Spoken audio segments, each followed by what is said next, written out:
Industrial and Social Democracy by Eugene V. Debs. Originally published in American Socialist, May 27, 1915. This writing and many like it can be found on Marxist.org.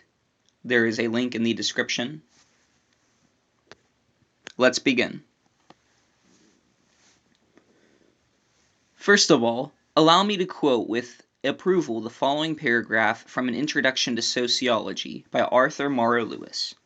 Quote, "The greatest single achievement of the science of sociology is the concept of society not as a collection of institutions, and sociology as an explanatory catalogue or inventory, after the fashion of Spencer, but as a process of development, and the science of sociology as the analysis and explanation of the process." Unquote. Also the following from an essay on revolution by George D. Herron, quote, "Every revolution or true reform, every new and commanding faith, is in the direction of man's becoming his own evolver and creator. Every uplifting light or law perforces in the place of evolution that is blind and chanceful, an evolution that is chosen and humanly directed." Unquote. There is still room for reform and betterment in the present social system, but this is of minor consequence compared to the world's crying need for industrial and social reorganization. The next great change in history must be, the socialization of the means of our common life. Privately owned industry and production for individual profit are no longer compatible with social progress, and have ceased to work out to humane and civilized ends. With all of its marvelous progress through invention and discovery, and all its monumental achievements in the arts and sciences, this poor world of ours has not yet learned how to feed itself.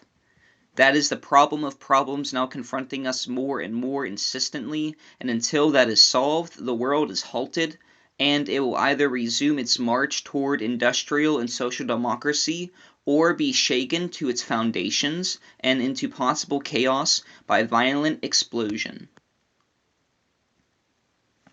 There is no longer the shadow of an excuse for a hungry being. All the laws, all the materials, and all the forces are at hand and easily available for the production of all things needed to provide food, raiment, and shelter for every man, woman, and child, thus putting an end to poverty and misery, widespread and appalling, which now shock and sicken humanity and impeach our vaunted civilization. But these tools and materials and forces must be released from private ownership and controlled, socialized, democratized, and set in operation for the common good of all instead of the private profit of the few. It is well stated, quote, "that civilization is at present rudimentary, and that it is to develop indefinitely." Unquote. Now, in the view of the fact that the crops this year, 1914, are the most abundant ever produced, and that there is no market for the almost 16 million bales of cotton lying in the warehouses, while at the same time there are millions of unemployed in the land who are without food and without clothing, and who, with their wives and children, are doomed to indescribable suffering. In view of this solemn and indisputable fact, it would seem that there could be but one opinion among students and thinkers as to the one great, vital, and essential thing to do for the relief of our common humanity and for the promotion of the world's progress in civilization, and that one thing is the one to be emphasized with all the power at our command. A privately owned world can never be a free world, and a society based upon warring classes cannot stand.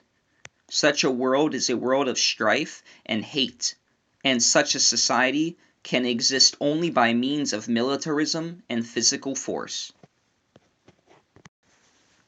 The education of the people, not the few alone, but the entire mass, in the principles of industrial democracy, and along the lines of social development, and the task of the people to be emphasized, and that task let it be impressed upon them, can be performed only by themselves. The cultured few can never educate the uncultured many. All history attests the fact that all the few have ever done for the many is to keep them in ignorance and servitude and live out off their labor. To stir the masses, to appeal to their higher, better selves, to set them thinking for themselves, and to hold ever before them the ideal of mutual kindness and goodwill based upon mutual interests, is to render real service to the cause of humanity. To quote Heron once more, quote, "Socialism is a deliberate proposal to lay the will of man upon the unfolding processes and ends of nature and history.